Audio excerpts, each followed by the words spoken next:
Most artists have, terrible childhoods, and in a certain level, you don't have art unless you would die without it. I was a very shy and introverted child.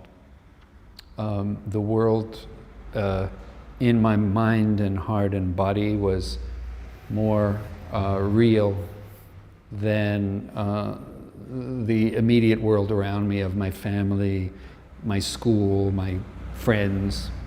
And I would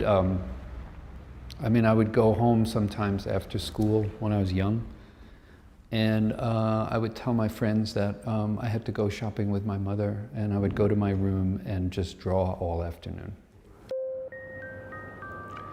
I guess my way of looking at the world is very much shaped by the fact that I grew up right after the war in a city that was completely flattened. Düsseldorf was 80 to 90% destroyed. So, as a kid, you take it for granted that that's what the world looks like. I wasn't amazed because I didn't know anything else than rubble and mountains of rubble and chimneys and half houses. The first look at a different world was paintings. I love the sentence in the Proust essay.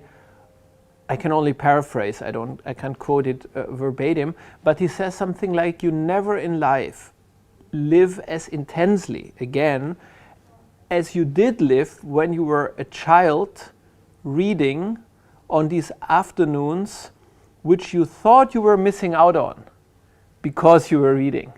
So as a child you thought, oh, I missed another afternoon. I missed another afternoon of life because I was just reading. I was so focused, so concentrated. I was so much in the book. And later in life you look back and you think, I never lived as intensely as a child reading on these long afternoons. That's what Proust says, and I think there's a lot of truth in that. I mean, I heard many of the most famous, let's say, Arabian Night stories or Eastern fables. In fact, I heard them really orally from my father, who would tell them to us as bedtime stories in his own versions of them, obviously. He wouldn't read them, he would just simply tell us stories. So the first time I heard about Ali Baba and the 40 Thieves, or Sinbad the Sailor, or Aladdin, whatever, was in these versions of my father. I think even before I knew that there was a book that they came from, I just thought my father was a very good storyteller, these great stories to tell. As a child, I cherished all my books. I loved Little Women and Pinocchio and Alice in Wonderland. But Peter Pan was really my favorite because that was the atmosphere in the world that I most lived in. And really, I thought it was possible because it was in a book that we didn't have to grow up. And when I was very small, I decided I didn't want to grow up, that I would stay about 10 or 11, and that was good enough for me. And it was a big surprise for me. Actually, I was heartbroken to find out that we didn't have a choice. I thought we were just put on earth, and then we could decide what happens in our life.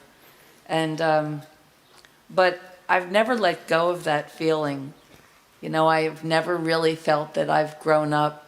I think, the specific thing with my childhood was the fact that there was no mother around. She had left the family, so I grew up with my father, and he was very occupied, but I can still remember at night sometimes I could tell him something about what I've read.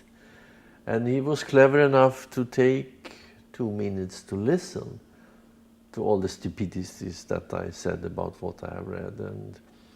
And I think it's one of the lessons that I've learned, that you always have to listen to a child. When you start to go into later life, you don't lose anything. You have your childhood, your teenage period, and your youth. All that is still in me. and each day I'm feeling it. So there are many levels of age in me. I may not have too many days left, so every day is precious, you know.